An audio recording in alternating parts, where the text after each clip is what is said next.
2008, Fort Stewart, Georgia. A hot, humid, suffocating night. Footsteps echoing from deep within the woods. A silhouette vanishing behind the trees. Whispers breaking the silence. And then, a child runs. But this child belongs to another century. When their eyes met, time seemed to freeze. Something was shifting in the shadows. And this time, he wasn't the only one who saw it. Now, let's hear this chilling story, as told by Marcus.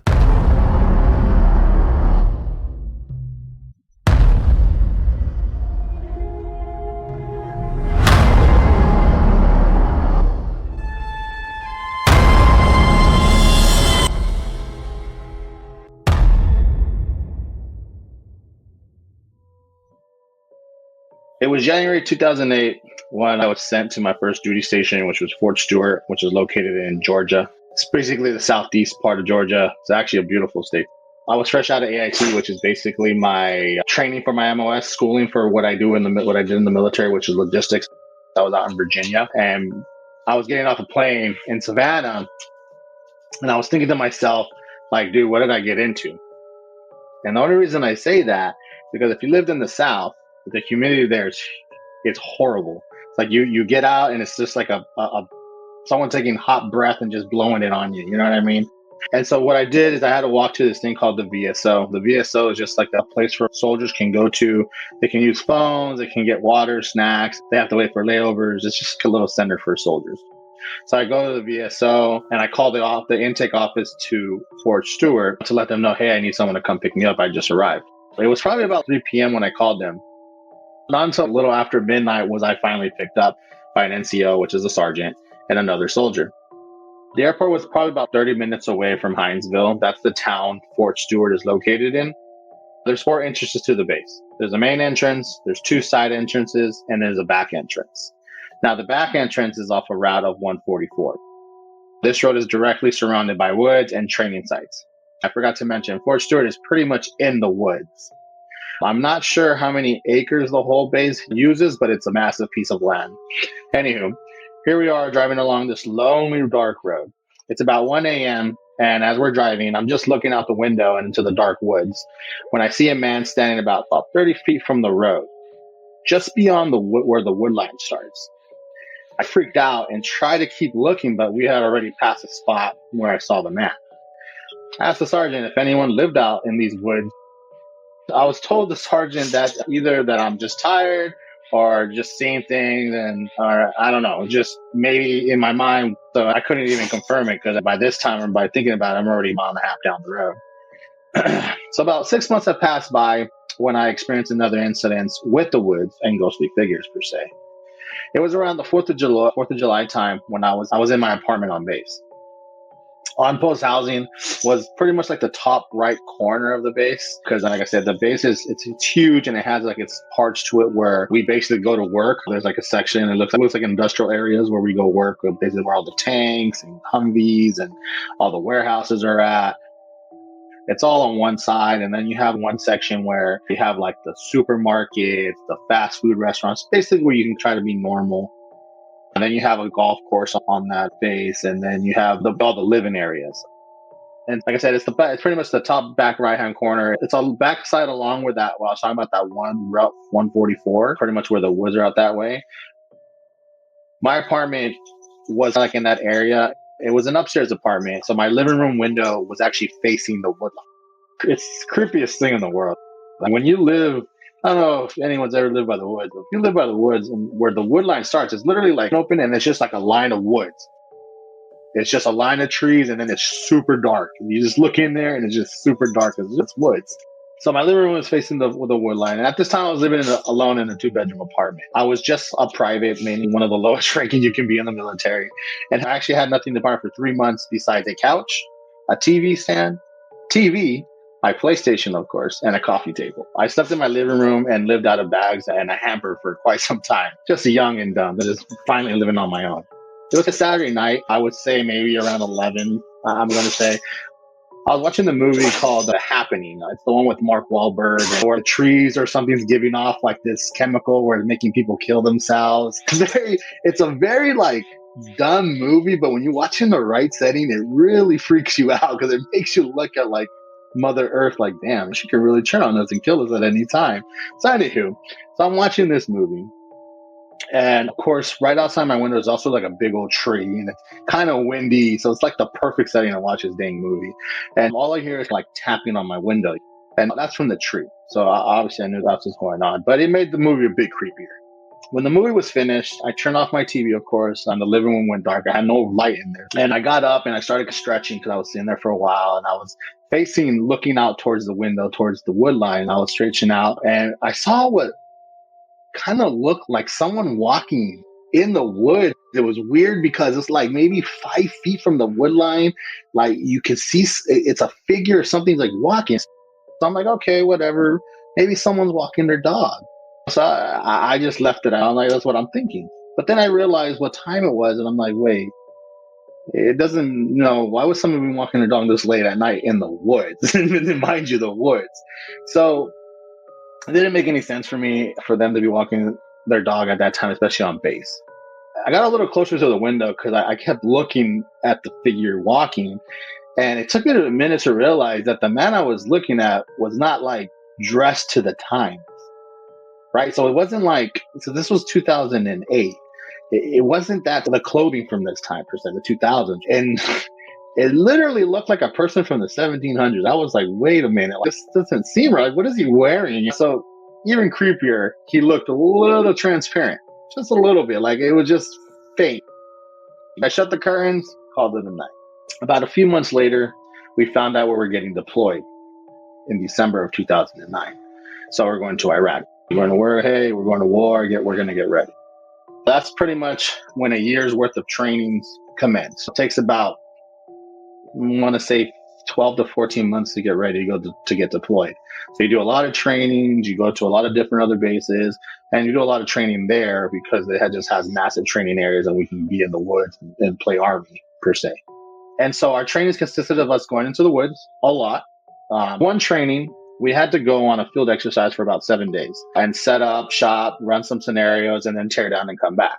I was driving an LMTV. It's a big truck that basically carries the troops in. It looks like something like you haul animals in. It's just like a big old truck that has the back that what the top is missing, and soldiers can sit along the sides of it, and you move equipment with it. Anyway, so I'm driving one of those big old trucks, and usually, like I said, the haul the soldiers' equipment.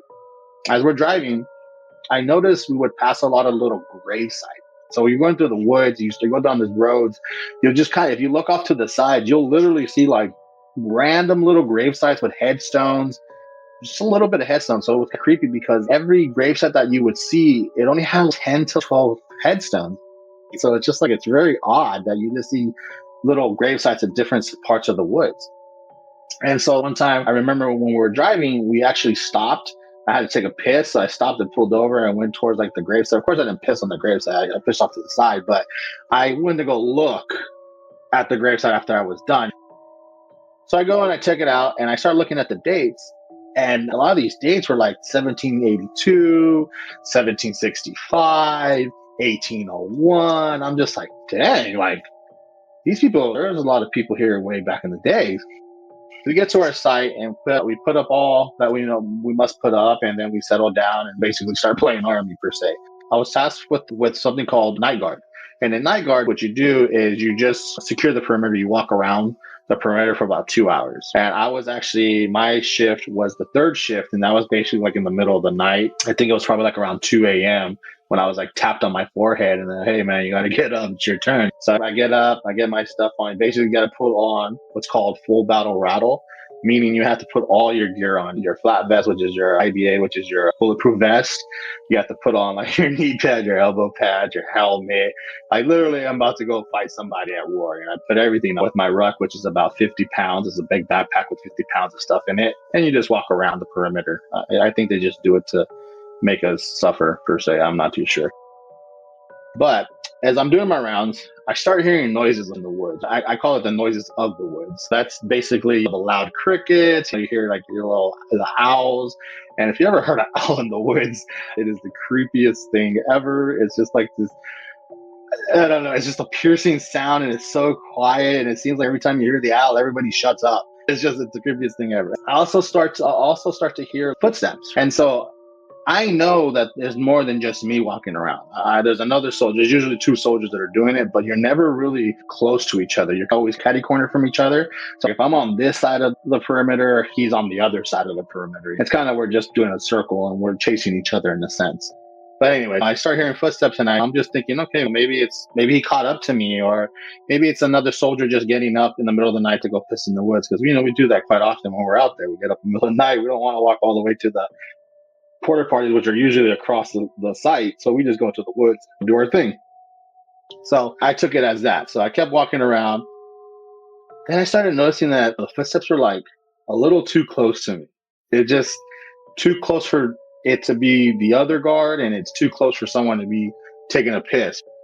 So I stopped and I just started listening. I just wanted to keep listening, see if I can keep hearing the footsteps. So as I stopped, the footsteps stop with me. So I don't hear anything. And I just stand there. I'm like, okay, whatever. Right before I start to take off, I hear the footsteps again. So this time, like, okay, who is this? Is someone following me? Is someone trying to mess with me? I, like in the scary movies, decided to go towards the noise. So I went towards the noise, started walking towards the noise. And as I get in closer, the footsteps just stop. And so I stop again. This time, as I stop next to a really big tree. It's only natural when you're in the woods, there's trees everywhere. So when you're walking, there's always a tree right next to you. But I ended up being right next to this really big tree. At this time, I took a knee, I started drinking water. And at the same time, I guess I'm still listening. As I'm drinking water, I'm just looking in this darkness of the woods. I see a kid run from one tree to the other tree. And then from that tree to another tree. And I'm just like, wait a minute. I drop my water. I get up and I'm like stuck. I'm literally stuck. I think I'm just scared at that point where I'm just stuck and I'm looking at this. And the reason I'm so scared is because this part of the woods at 3 a.m., there should be no kids nowhere. There's no kids anywhere near us. So when I saw that, I freaked out. And once again, as the kid was running, when I saw them running, it was like they were dressed 1700s, 1800s. They were wearing these. I'm not too sure if you guys remember the movie Hocus Pocus in the beginning, before the guy gets turned into a cat, when he's wearing like that white shirt with the weird looking like high water pants. Looks like they made it out of potato sacks. I stand up and like I said, I'm standing and looking, and then finally I get the courage to say hello. Is anyone there? No response. So I took out my little dinky flashlight that they give us in the military. When I say like a dinky flashlight, this thing is probably as good as like having a lighter and turning it on. It doesn't give you that much lights. It's kind of around you. So I take it out and I'm kind of looking around me. I don't see anything. I decide to head back out of the woods to get back to our site. And this time I'm briefly walking back, like I'm almost running. So I'm going and as I get back, I tell my buddies at this time's probably 4:35. They're already getting up for the day. I get back and I tell my buddies this what happened. Hey bro, this is what happened. I was in the woods. I heard these noises of people walking. I saw a freaking kid running by, and they all looked at me funny. They were like, "You're tripping. You got to be tripping. You weren't sleeping or whatever." Even one of my sergeants was like, "Oh, you know what, Vasquez? Stop. You're just tired or whatever." Okay, whatever. At the end of as we're telling my story, one of the soldiers just says, "Dude, look at that." And so I think at this time the sun's not truly out yet, so it's dark still. So when he says, "Dude, look at that," we all turn and we look towards the woodline across the way. And that's when you see it's like very faint, but the little kid is right there at the woodline looking right at us. So I tell you, when we all freaked out, and now this is 10 people looking at this. We all freaked out. I'm freaked out, but at the same time, like I told you guys, I wasn't making. Yeah, that happens. We all freak out. Our sergeants and the uppers get really scared. They get really scared that we actually had to move spots. So we moved from one spot to another spot. But then again, you really can't run from spirits in the woods. And it's just really creepy because in those woods, I guess back in the days, there was a lot of little like villages or a lot of little towns. And yeah, a lot of those towns were actually owned by just families. And all the people in their graveyards are literally families. They're not like random or like a neighbor. They're all families. And so you have, I'm telling you, like 20 different grave sites in these woods with like dead people, just families. So when we got back, it's like you looked up, you're crazy, because even though you have 10 guys, 12 guys telling you this is what we saw, you're trying to convince like a whole unit of 300 people to believe that this happened. But then again, you do have people that it has happened to before. And I had a sergeant that's been at that one base for 10 years. And he says it all the time. He's like, oh, dude, I see people fishing all the time. It's the weirdest thing. So I see, it almost seems like I see like people that used to hunt will be walking with a ghost dog. I'm like, it's crazy. One of my captains would tell me that they were out in the woods one time, and that when they were walking, it was like a muddy area, and that they would see, like, if you didn't have your shoes on, footprints in this there's no one there walking without boots. So I deployed to Iraq in December of 2009. Left right before Xmas. We first went to Kuwait and trained a bit before heading to Iraq. I was part of a gun team, later turned into a security team, QRF team. And the QRF team is called a quick reaction force team. Basically, we get called up if, let's say, someone's trying to break into the FOBs, the forward operating bases, and they're starting to overtake the gate guards. So they'll call us, and we'll pretty much rush over there and start fighting. So like a quick reaction force. We were a squad of about 15 to 17 guys, plus our translator.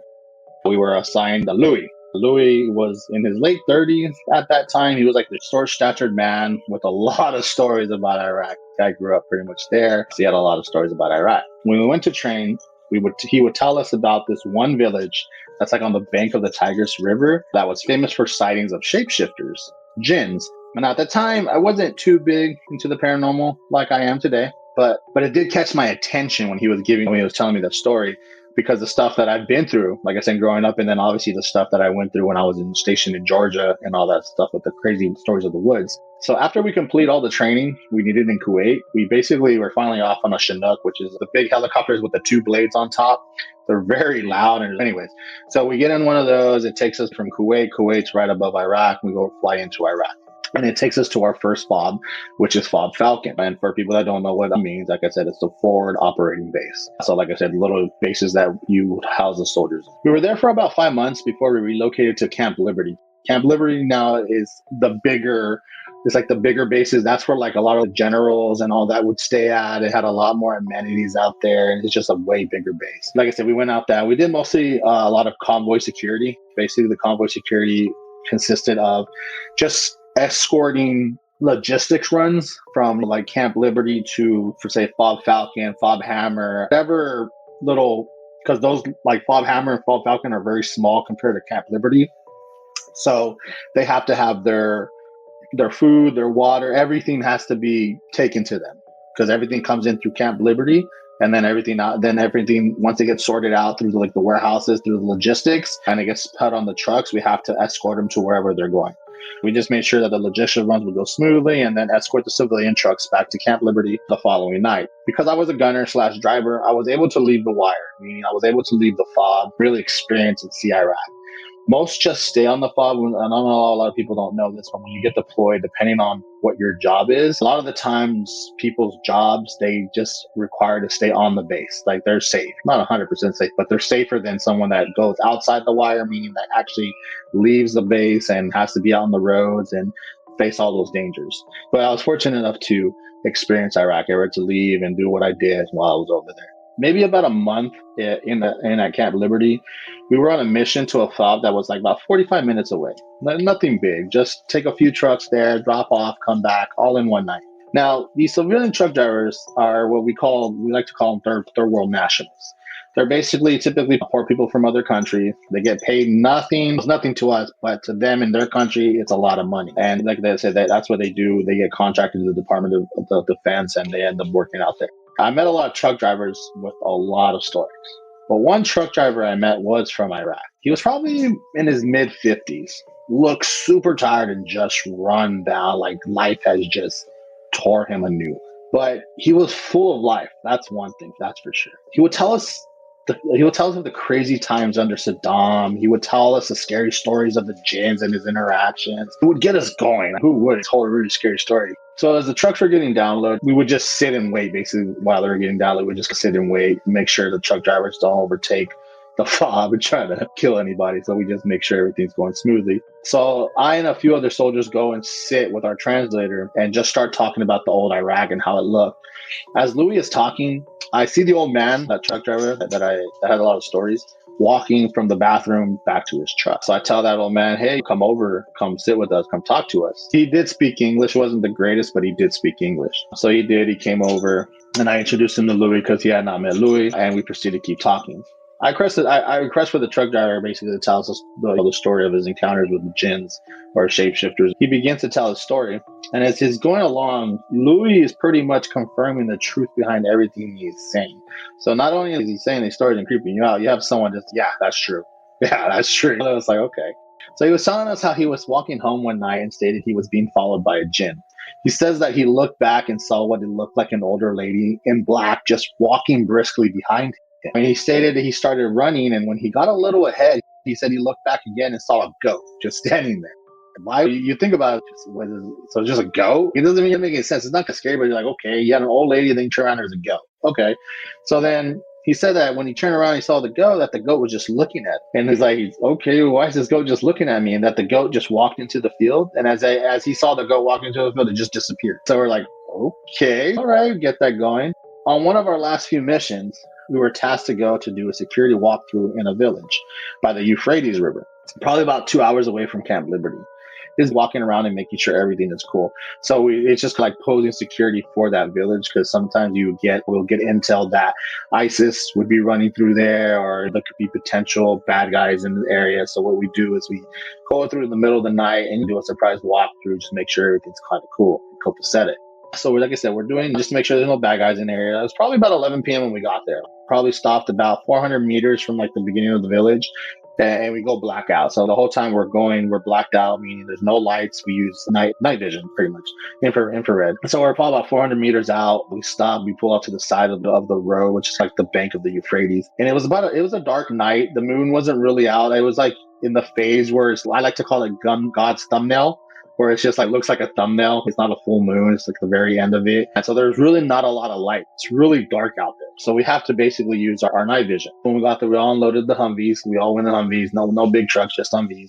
Got our weapons and our gear ready. I was at the back of my Humvee getting my gear on, getting ready. And I saw what looked like to be a man standing like 300 meters away, but behind us, not towards the village, but behind us. Picked up my M4. I have my M4. Of course, I have my scope. I have my flashlight on it and all that good stuff. It's a nice little tech that weapon, and I pull it up and I shine my light at him. It's super bright. These lights are pretty bright. So as I shine my light at him, nothing's there. Right? You're like, okay, pretty sure there was a guy there. I know I'm not high. I'm not drunk. I'm in Iraq. I did get enough sleep. So I'm running through my head. I'm just, as the light's shining, I'm looking around. Okay, there's nothing there. I turn the light back off. And as I turn the light back off, the freaking shadow of the man is standing right in front of me. At that moment, I tell our buddy, I'm like, dude, it's on the radio. I'm like, someone needs to come over here and look at this, right? So 2 or 3 people walk down towards me, which is like a sergeant, lieutenant, and another soldier.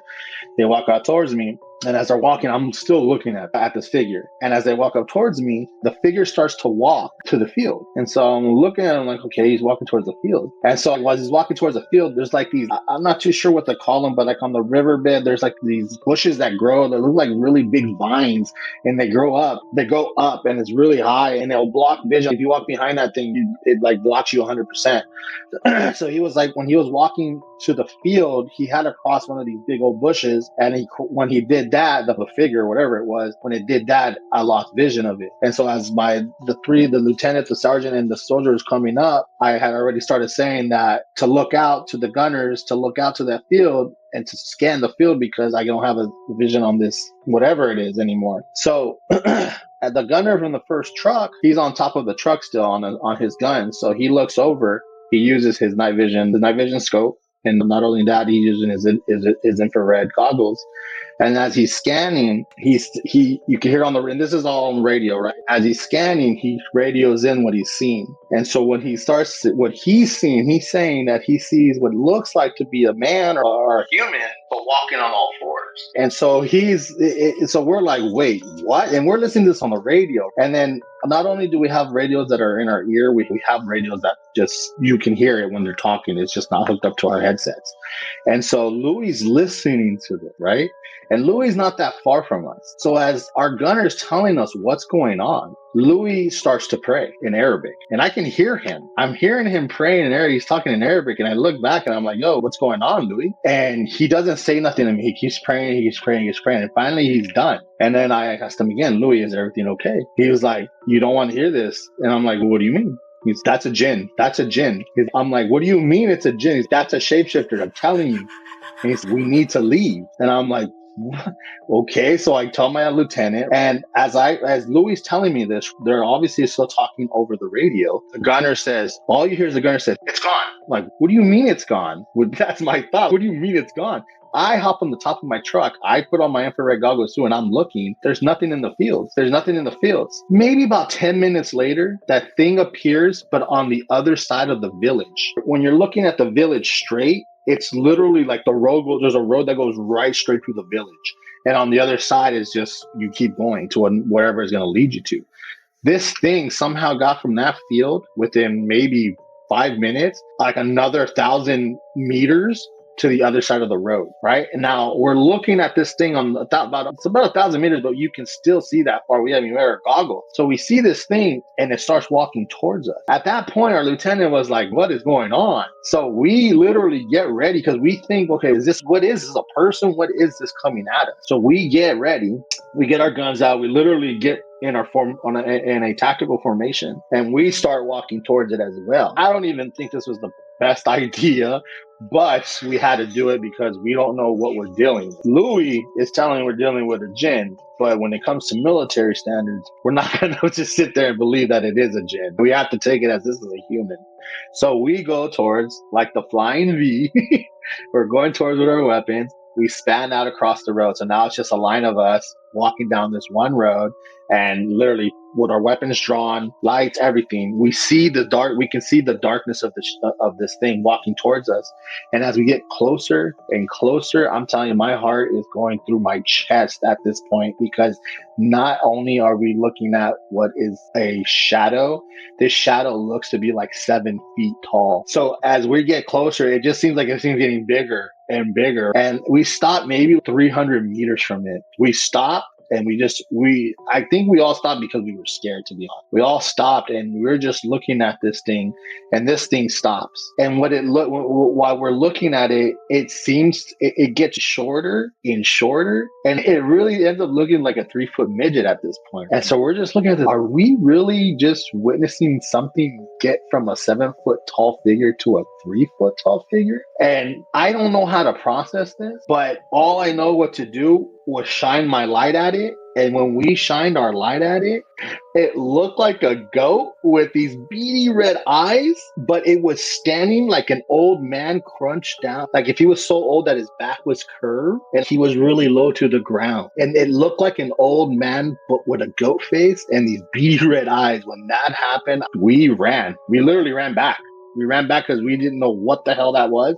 But when we got back to the trucks, Louis didn't come with us, by the way. I forgot to say that. Louis decided to stay back because he knew what we were dealing with. When we saw that, we ran back. And when we ran back towards the truck, that 7-foot figure was 200 meters behind our trucks again. So now, at this point, we don't know what we're dealing with. I start praying to God. This is the first time. I've been in Iraq for God knows how long. This is the first time I'm praying, thinking that I don't get possessed or whatnot, because we really don't know what's going on. We get back to the base. We literally get through our trucks. We just take off. We take off through where the guy thing was standing. By that time, when we started taking off, that the figure was gone. So we took off. We went down the dirt road. We got back to the base, to the fobs. Literally, we sounded like 17 crazy people. 17 crazy people were telling them, because we have to report this.